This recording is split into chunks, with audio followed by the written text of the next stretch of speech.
حکیم لقمان کے بتائے ہوئے ٹوٹکے۔ شام کو کبھی بھی پیاز مت کھاؤ، بواسیر ہو جائے گی۔ شام کو کبھی مونگ پھلی مت کھاؤ، دمہ ہو جائے گا۔ شام کو چاول مت کھاؤ ورنہ چربی بڑھ جائے گی۔ شام کو ٹوپی پہن کر مت سویا کرو، دماغ کم ہوگا۔ شام کو تھوڑی دیر سونے سے عقل بڑھتی ہے۔ شام کو جھاڑو مت دو، رزق کی تنگی ہوتی ہے۔ شام کو گوشت نہ کھاؤ، کینسر سے بچے رہو گے۔ شام کو کڑوی چیز کھایا کرو، صحت ٹھیک رہے گی۔ شام کو سفر کرنے سے پرہیز کرو۔ شام کو ٹھنڈا پانی پینے سے گریز کیا کرو۔ شام کو گرم پانی پیو، کبھی گلے میں خراش نہیں ہوگی۔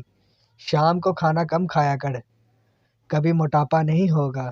شام کو پانی کم پیا کرو، گردے صاف رہیں گے۔ شام کو ناریل کھایا کرو، جلد ملائم ہو جائے گی۔ شام کو کھجور کھایا کرو، ہڈیاں کمزور نہیں ہوگی۔ شام کو ادرک کھایا کرو، ذہن تیز ہو جائے گا۔ شام کو نمکین چیزیں کھانے سے پرہیز کرو۔